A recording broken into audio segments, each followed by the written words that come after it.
Hey YouTube, Sean G back with another video. Guys, this video will be basically story time for me. It's basically pinpointing on an area of my life that I'm about to share with you guys. If I'm going to do this thing, which I know that I can, I'm going to do it the way that the Lord is allowing me to do it, and that's freely. If you guys remember the poem, The Cries of the Hurting Souls, it's been brought to my attention that those cries are about to be heard. Because see, I've been there too. But look at me now. I'm a piggyback off of something that I heard from one of my brothers in Christ. He has a YouTube channel entitled Zay Vlogs. Sorry about that, guys. Zay Vlogs. And he has some interesting things over there, guys. And I invite you to go over and check out his channel. He said, he made a statement that hit me directly. I always knew it, but he put it in words that confirmed what we knew as being soldiers for Christ, which was we were thrown out to the wolves, but we coming back to lead the pack. Lord, my words. But I'm not finna allow nothing to interrupt this video because it's of importance. And guys, y'all don't know this, but y'all finna see this for the first time out of any of my videos.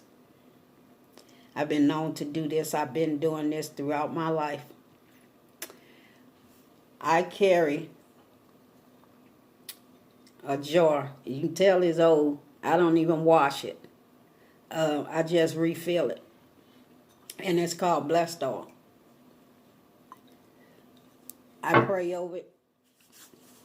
I let it sit for probably 7 days. Or sometimes I pray over it right then and then I use it. You guys see that I done took it already and anointed my hands. But it's one more thing that I take and do with it. Well, two more things that I take and do with it as well. So, that's one.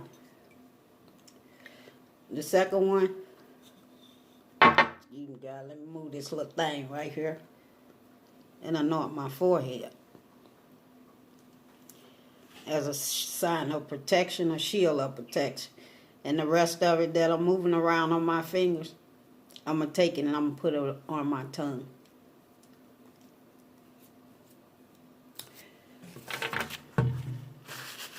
Because I want the Lord to be with me with these words that's about to come out of my mouth.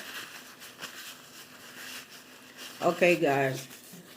I'm going to have to put my glasses on for this one, too. You guys be patient with me.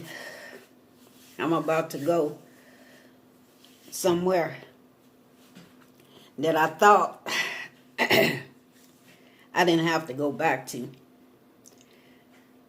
But I'm not going back there for me. I'm going back there for somebody else.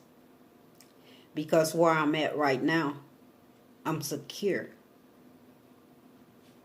being where I am.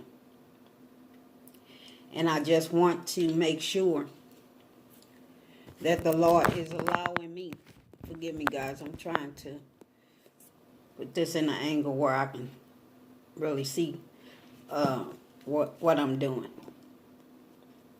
But I want to make sure that the Lord is leading me in a way that I should go, and not me straying away. Want to be in myself or in my feelings, because it'll be defeating the purpose of trying to help somebody else. Okay, guys, without further ado, I'm going to get into this story time.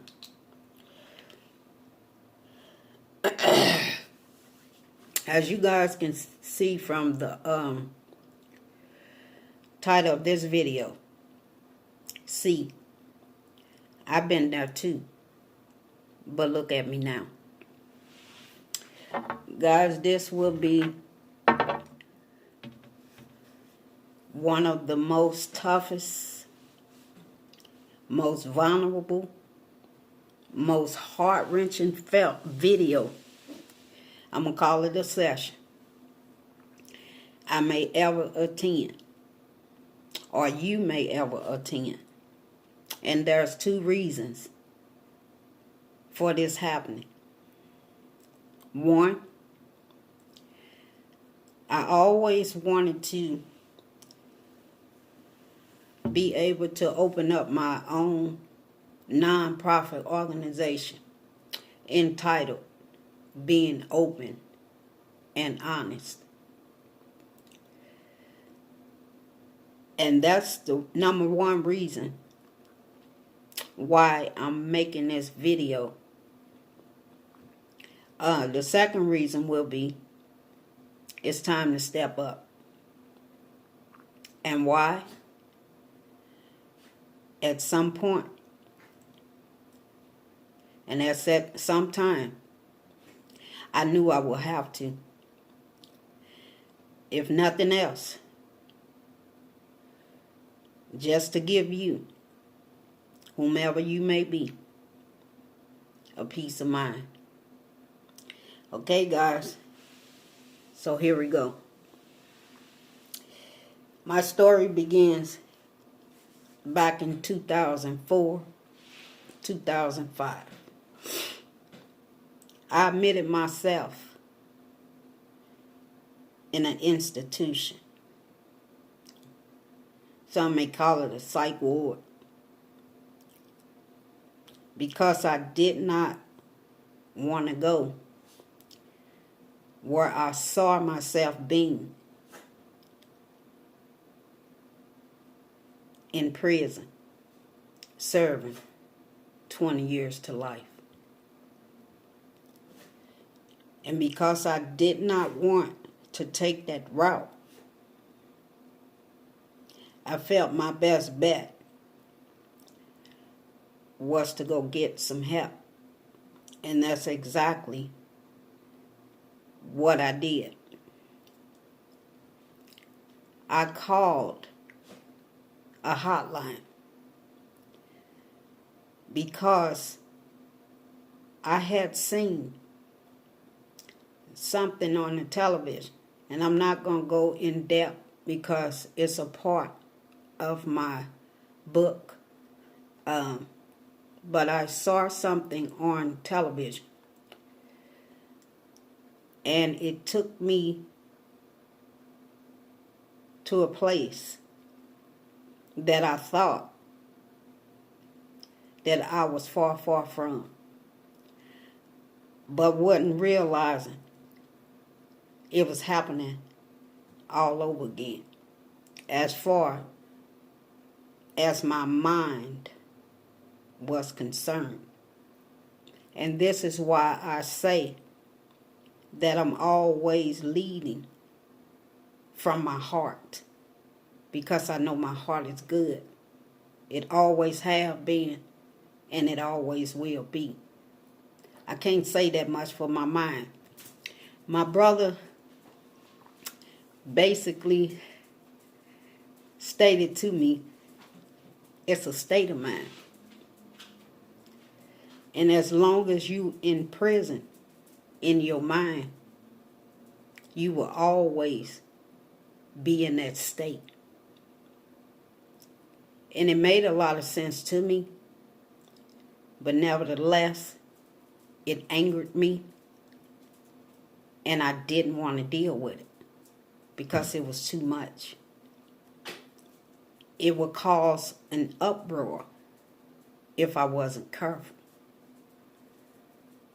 That's why I always led with my heart, because I know my heart was not leading me in the wrong direction.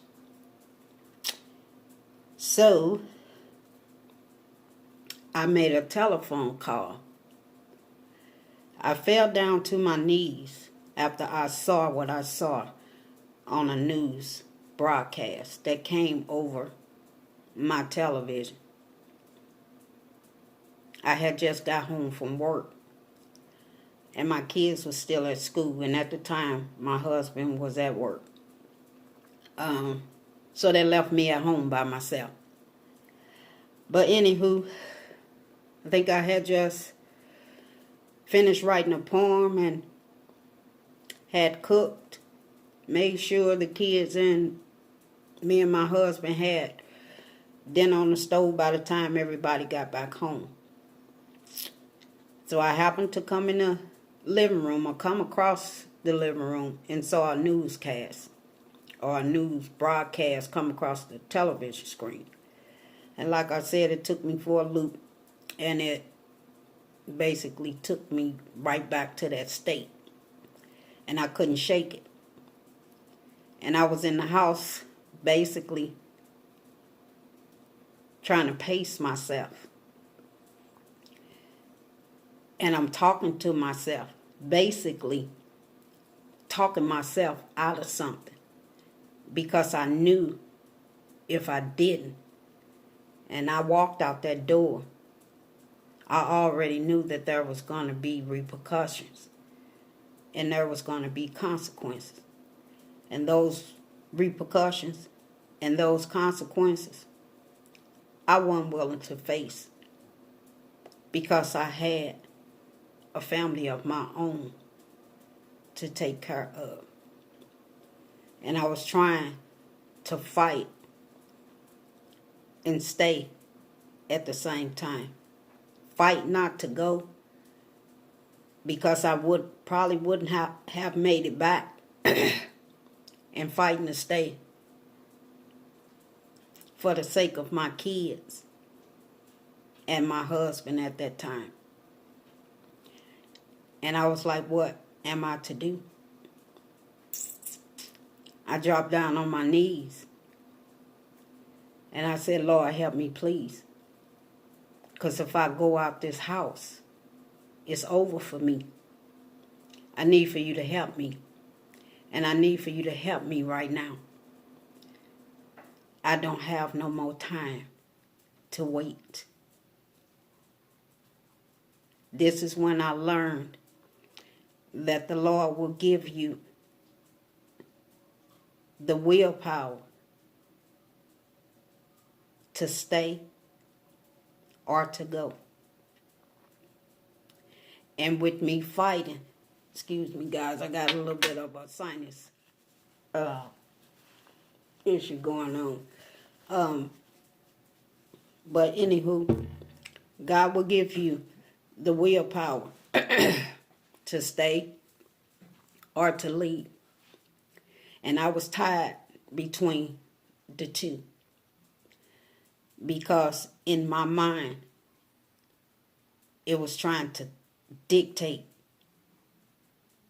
what I did as far as my heart was concerned. And when you got them two things fighting against each other, you're in a war. So at that point, I knew I was in a spiritual warfare. And I had to find a way to balance them both before I self-destruct. So I fell on my knees, and I asked the Lord, help me, please. I need for you to help me right now. I don't have no more time. So he led me to my yellow pages. This just how far back it is with Southwestern Bell, y'all. If y'all remember the telephone books, that's what it was. But he led me to the telephone book. And when I opened that book, I didn't have to search through pages. It was already there once I opened. It was a emergency hotline. And I called it. And when I called it, it was just like ring. Wasn't nothing after that. And I was about to hang it up. And there was this lady on the other end. She had answered the phone. And she said, "What is your name?" And I'm like, "You ain't going to say hello?" I guess they don't do it that way because for whatever reason, they trying to get down to exactly what's going on. So, anywho, before I'm gonna take these off because it's a bar, y'all. But anywho, she asked what was my name. And I stated it to her. And she asked me what was going on. And I told her that I had a decision to make. And one of them was going to be the decision maker for the rest of my life. And I needed some help. And when I told her, she asked me what was I doing at that time. And I said, I'm pacing. I was pacing my floor because I was just that close to my door. But I would not allow myself to go out as bad as I wanted to go out. Everything in me was trying to stop me from going out that door. And she said, "Is anyone home with you?" I said, "No." I said, "My babies are at school and my husband is at work." And she asked me who was my closest relative to where I live. And I told her which one it was.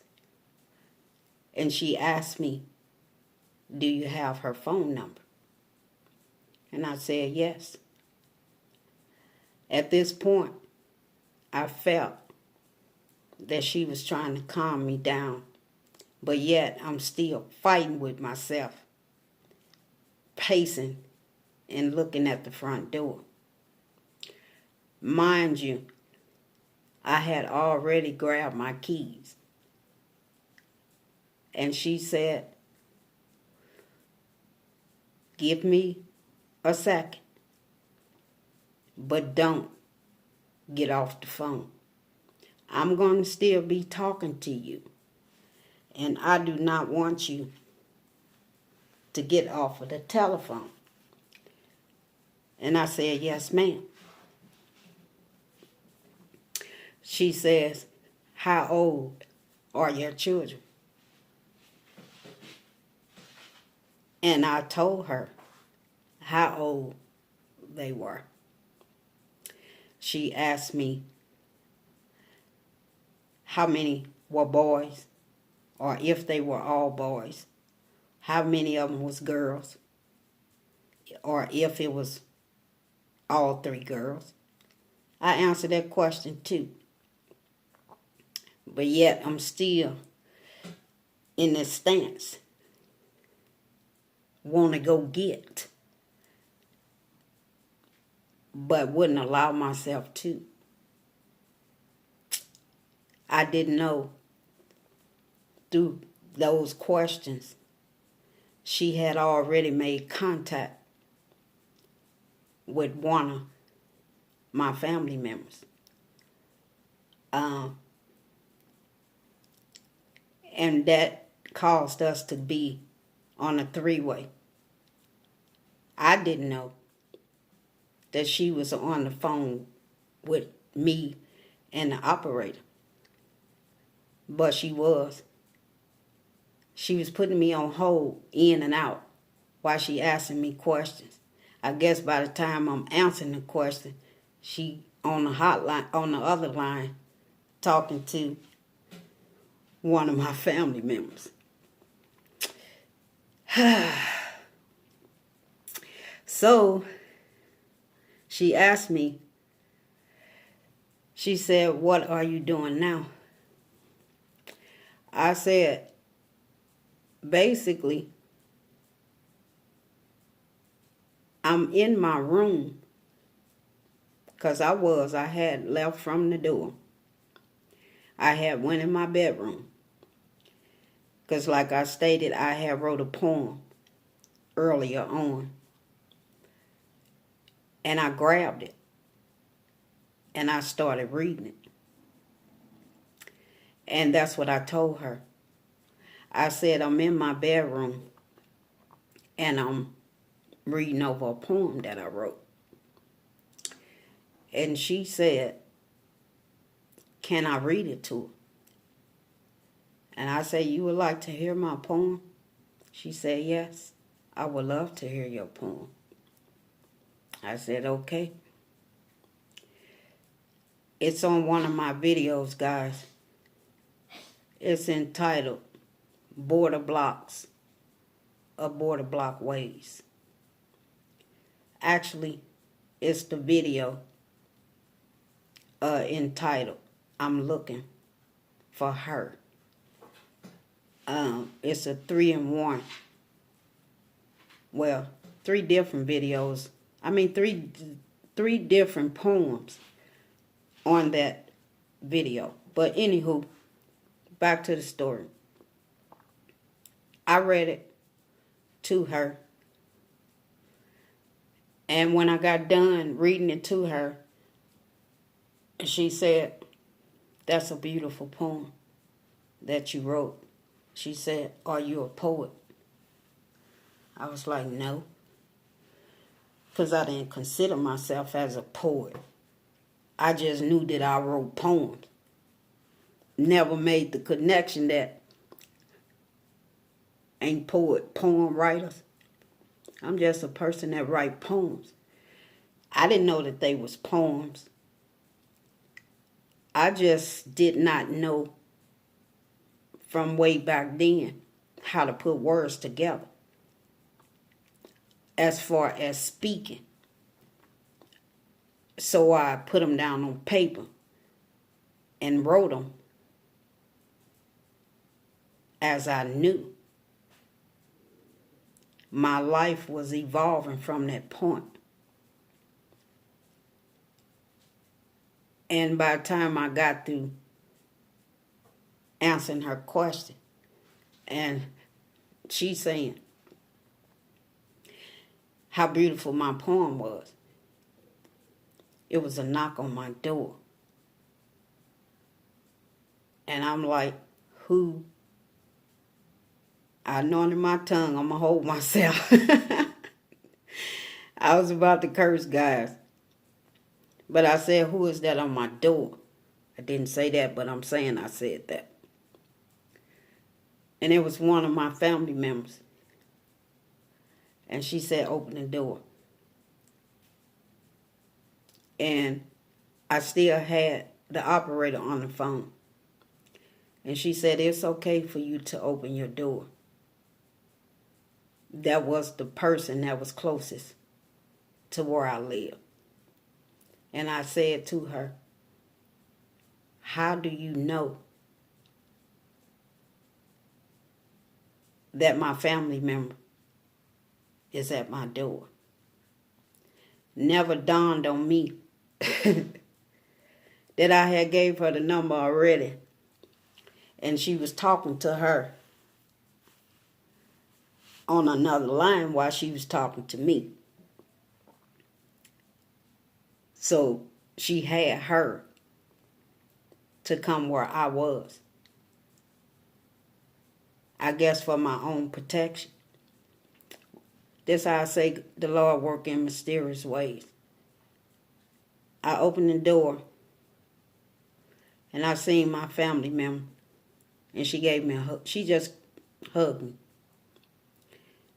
And she came on in, and the operator asked if I would hand my family member the telephone.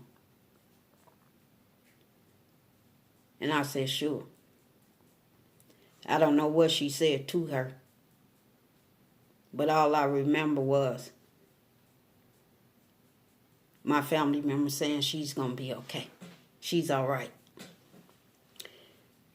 And they hung up the telephone. So me and my family member sitting down in my living room. And she's trying to talk to me.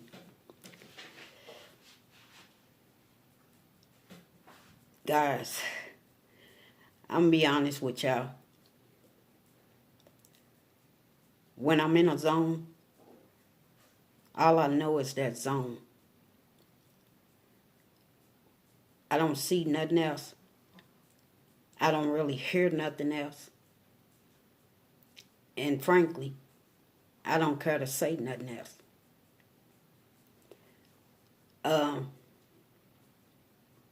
But my family member knew me. And to be honest, she would have been the one to have gotten me to do what I did.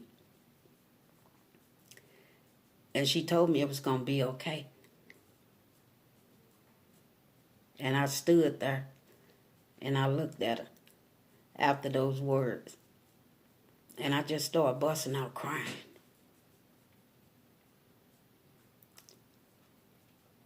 I just did not want that overwhelming feeling. I was already dealing with it from a mental standpoint. That state of mind that my brother was telling me about. I was in prison in my own mind, although I was living my life on my own terms when it came to me leading with my heart. So the story goes on that I voluntarily admitted myself into a psych ward for protection of 2 people.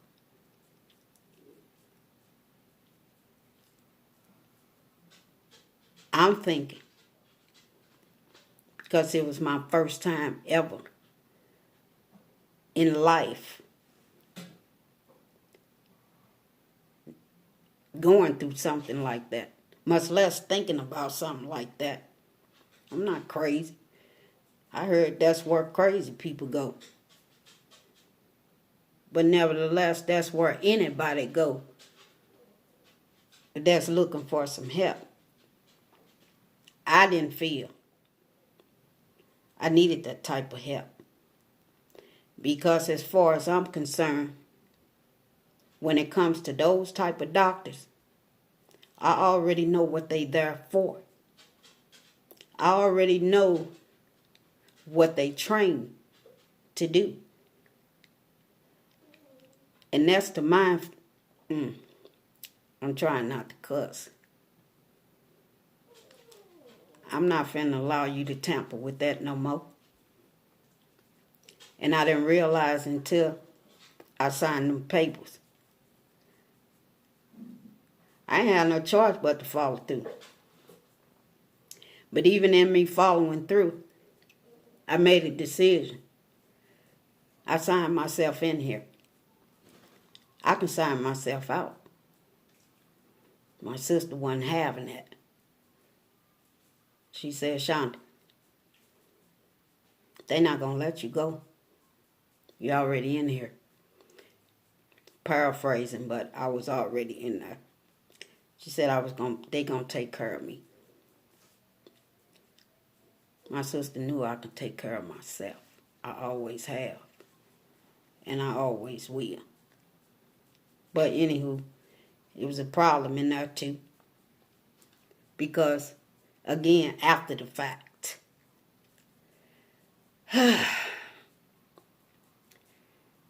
But I cried, and I cried so hard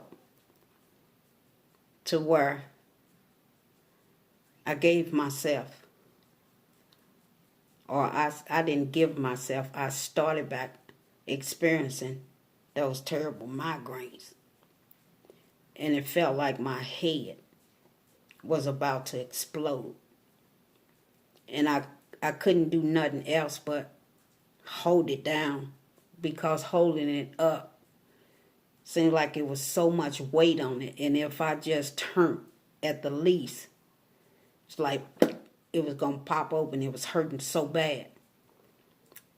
Didn't realize that my eyes were so puffed, probably big as my jaws. They were barely open from crying. And I asked her, the intake lady, I said, is it any way that you can call whoever the doctor is that's about to see me? Is it okay that I taken a leave? Because that's what I take for my migraines. She said at the time that I could not have nothing, probably because she was the intake worker, and she was taking down as much as information as she possibly could. Okay, I'm still in there. And by this time, I'm getting pissed because I don't like to be in pain. I don't feel nobody like to be in pain. But anywho, think 20 minutes, 30 minutes went past. My sister had already left. And she said, hold on a minute. The intake lady, nurse, or whomever you call it, she said that I need to step out for a minute. And I was like, okay, it's cool. You can step out. Excuse me, guys. It's cool, you can step out. But I need something for this pain.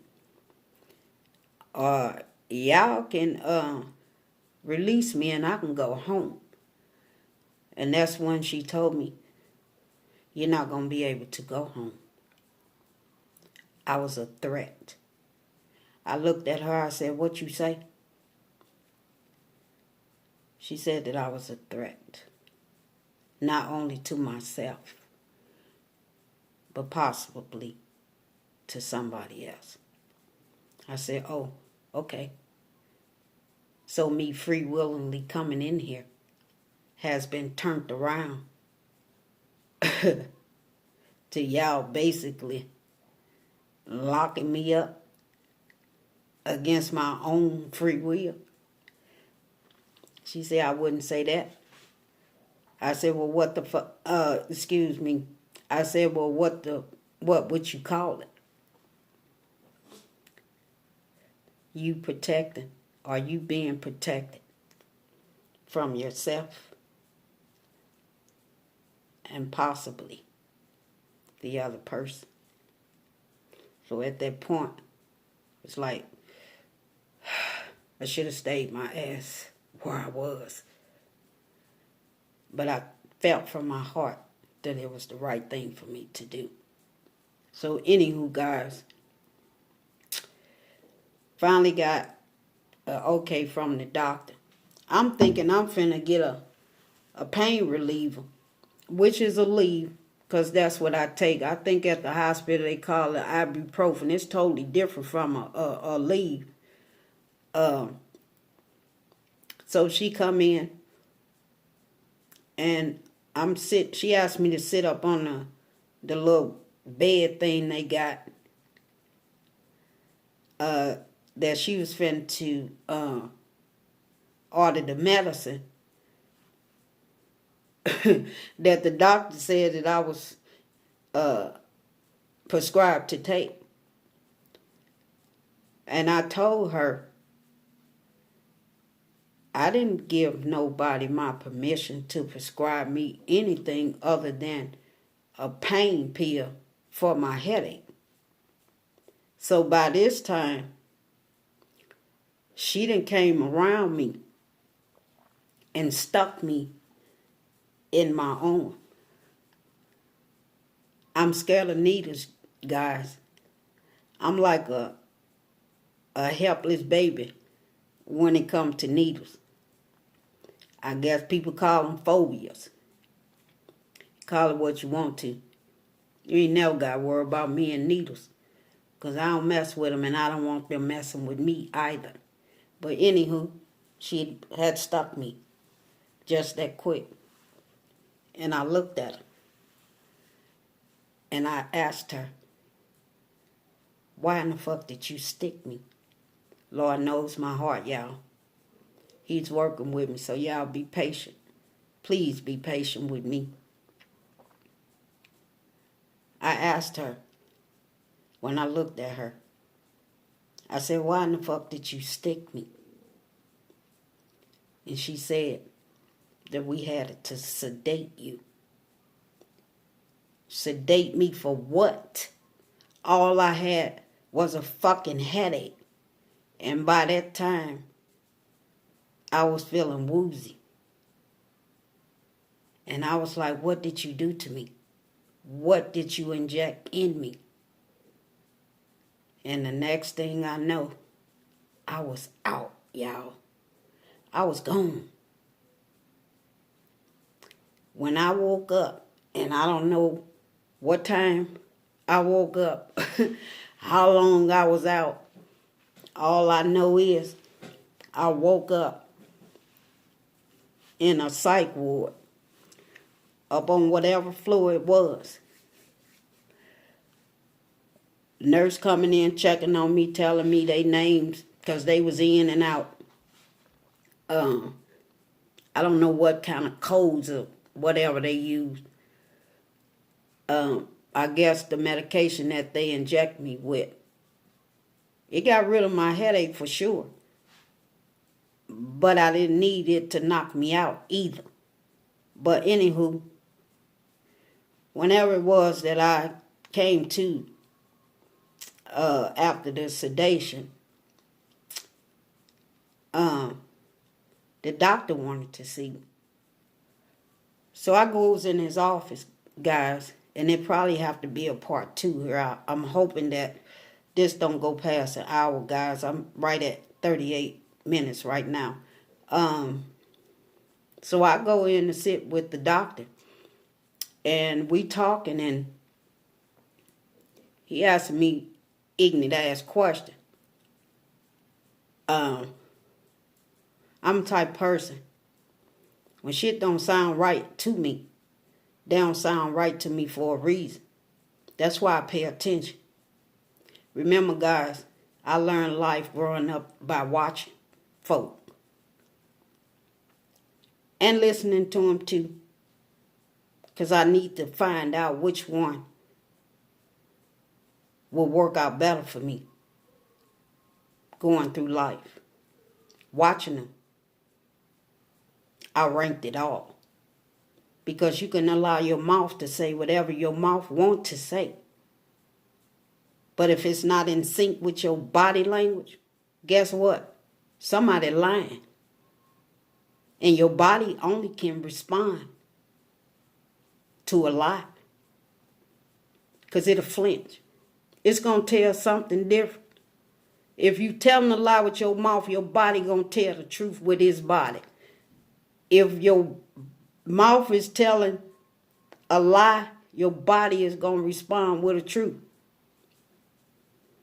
I'm going to listen to, and I'm going to pay attention to body language, because that's what I learned first. It was off. Totally off. Moral of the story is, guys, this doctor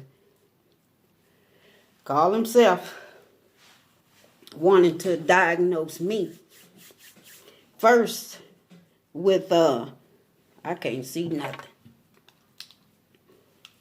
I had to write it down, y'all. Y'all excuse me, I have to have notes and stuff. Bipolar. I'm like, what the hell is bipolar? Is that a simple word from my own dictionary? Because I'm smart with words too. I be looking up shit too to get my own way of learning the definitions. I don't just go off of what somebody tell me. You're going to have to follow up with showing me too. And both of them better be on the same accord or you got a problem. Because one thing I'm never going to play with, well, two. I'm never going to play with God, and I'm never going to play with my life. Neither, I'll say three, I ain't playing with nobody else's either. But anywho, he said that my diagnosis was bipolar, which turns out to be a misdiagnosis. Then he said I was suffering from anxiety and I was having panic attacks. This is why I kept pacing in the house. Or, excuse me guys, I kept pacing in the house, or I was going into a panic attack because I was losing control of my sense of direction. You can call it what you want to call it. So basically, you telling me something that I already knew. I'm not using the terms that the doctor used. Because y'all got some big ass words, some fucked up ass words, some all kind of words some of y'all can't even pronounce, but you try to make it sound like it somewhat similar to what it's supposed to be. But me, layman terms, that means that I'm messed up. I didn't want to say the F word. I ain't need you to tell me that. I already knew that. I wasn't messed up for something I did. Mentally, I got messed up from what somebody else did. And I got to pay for it. Now you tell me. Make it make sense. So basically, I didn't need you to help me in the first place. I could have kept on doing what I was doing. And then I said, no, I couldn't. Because I wasn't in the right mind frame. Although my heart was in the right place, my mind never was. So he told me he was going to keep me for 5 days. I don't want to stand there for no 5 days. He said, we going to keep you in here to 5 days. It's like, okay, what's going to happen if I don't want to stay here for 5 days? He said, you don't have no choice. He said, matter of fact, I feel you being a threat, not only to yourself, but a threat to others. So, I can, by law, keep you in here for 30 days. I said, sir, with all due respect, you can't keep me nowhere I don't want to be. I said, let me tell you something. You going against or with your law? I got a law too. I got the law of God, and I got a lawyer on speed dial at any point in time I need him. How about that? I said I came in here voluntarily because I felt that I needed to make the right choice. But now that I'm in here, you think you finna imprison me because I felt I made the right choice? We finna battle up in here. And we finna see who gonna win. Because I'm not stupid. I'm not dumb. I'm not ignorant. And I'm definitely not slow.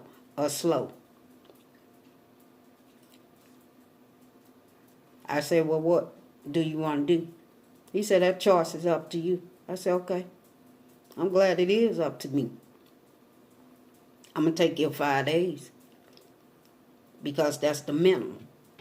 And since I can't walk out of here willingly without y'all calling police, because I already knew that's what the next step was. Because when you tell me I'm a threat to myself and to somebody else, I already knew that if I didn't participate, my little ass was going to jail. I've been in jail too, y'all.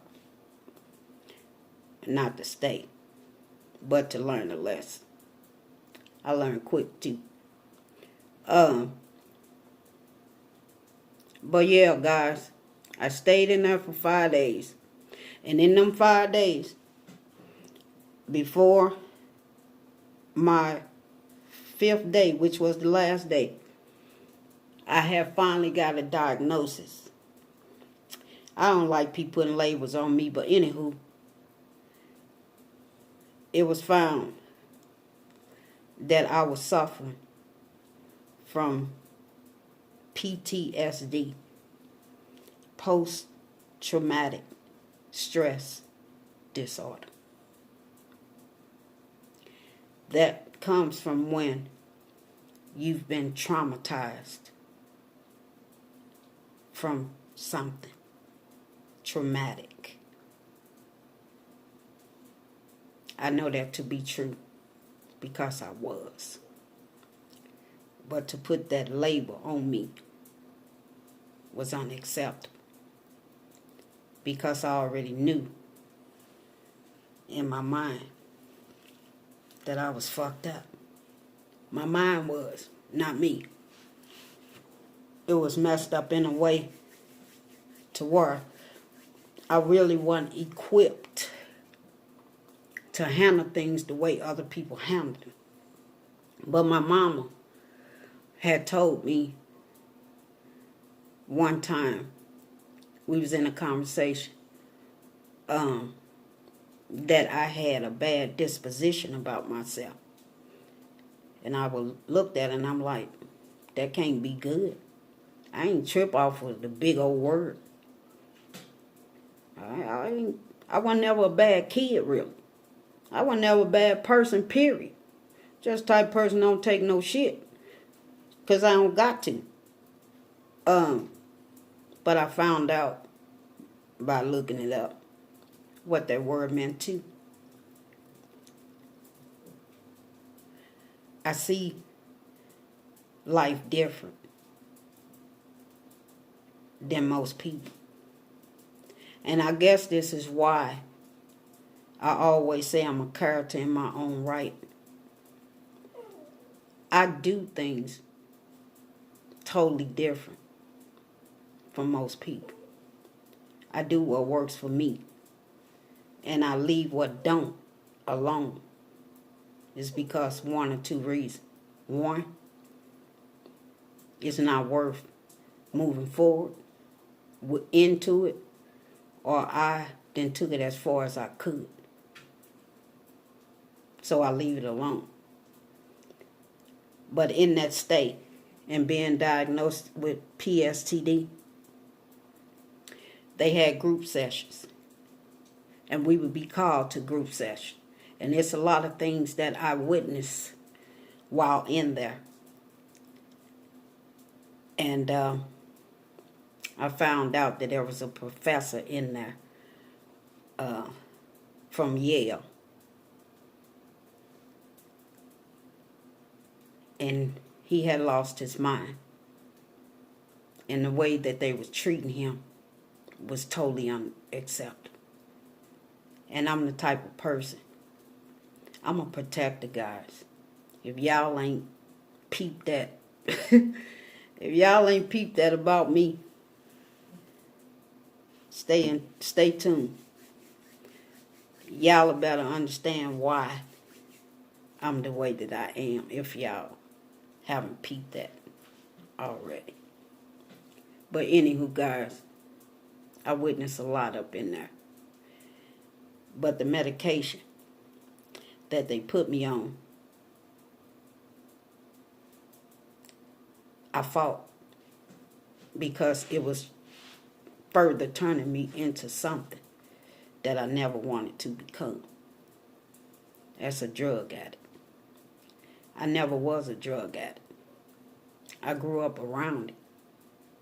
You guys know my story. I sold it. I never dealt with it. I never had a reason to, and never gave myself a reason to. But I knew that it was not going to be a drug to quote unquote fix what had already been broken. It was left up to me to do that. And that's what I did for me. I did not stay on that medication for long because my daughter, apparently she watches me while I'm asleep or whatever. She's watching me so closely to one evening. She was laying on the couch, I was laying in the bed. And I apparently had got up, or lifted my head up or something, and she was coming out the living room, and she looked at me, and apparently the way that I was looking at her, I asked her, I said, well, what's wrong with you? She said, Mama, you scaring me. Guys, that hurt me to my heart. That my baby would say that I scare her. And it was only because of that Prozac, that Xanax, and this was another type of medication that I was taking. When I take her to the bus stop, this was the end call up. When I just take her to the bus stop at the corner of our house, we waiting on the bus. I took that Prozac, or that Xanax, before I took her to the bus stop. Give me a second, guys. Come on, honey. You got to. Sorry about that, guys. I took her, waiting for her at the bus stop. And when our bus came, I hugged and kissed her like I always do and tell her, have a good day at school. May the Lord watch over her, hedge protection around her, cover with the blood, keep her safe from all her harm and danger. I pray over all my kids. And I hugged her and kissed her and told her, have a good day. And that Prozac or Xanax, whichever one I took, it started hitting me. And just before my daughter's school bus service door closed, I turned around and was headed back to the house and walked dead into the speed sign that was right on the side of me. But the direction I was going was in that direction. When I thought I was walking straight, I actually started walking in an angle and hit it just like this. And it damn near knocked me out. My daughter had to get back off the bus, run to the house to get my husband, who was on his way getting ready to go to work. He had to come outside and get me up off the ground and carry me in the house. That was the end for me, guys. If a medication can make me feel worse than I did before I took it, that signifies to me I ain't had no business taking it in the first place. So I discontinued. And from that point, I was living life on my own terms, the same way that I was living it before I decided to go into that facility. But I thank and praise God that I did, because I learned something while I was in there. There was this man nurse doctor, or a man nurse, that was doing the recreations where we had this group thing, this group session. And he was saying if anybody had anything to add to the group. And I started telling my story. It's like I say in my videos, guys, I talk, but it's what I talk about that's necessary. And he told me, he said, you don't belong in here. I said, I know that. He said, but I'm glad to have met you. He said, one day, I hope to read your story, because one day, you're going to be able to write your book. You keep doing what you're doing. This is why it was my mission or my journey to end up where I'm at, guys. The Lord led me to help whomever it is out there that need this help. This platform is open, guys. I will get into a poem about this on another video, guys, because I do not want this video to cut out. As a matter of fact, I think I got about 3 minutes. It's a short poem. It's called Psychopsychiatrist. Sorry, guys. Psychopsychiatrist. 2 years of seeing a psychiatrist who really was a psycho. Thought he should tell me certain things he felt I needed to know. Stop crying wolf and go get you a boyfriend. Surely brought this session quickly to its end. You don't go telling somebody something, or you don't go telling these things to a patient who come to you for help. This is what I did, y'all. I got my shit and left. And I told him, you need your license revoked. This poem was from 2005, guys. I don't have the date on it, but I definitely signed it. All of my poems are pretty much like this. And I got probably about 5, 6, or 7, 8 of them pertaining to this very thing. But like I said, guys, I'm here to help in any way that I can. You guys know that I don't like to leave my video without leaving them on a positive note. And you guys know the word that I use is power. So I'll take the P for pressure. I'll take the R to release that pressure. But I want to share the OWE with you guys, because you owe it to yourselves to be the best you can be. And remember, guys, God loves you, and I love my fam too. And I'll see you guys on my next video. Be blessed.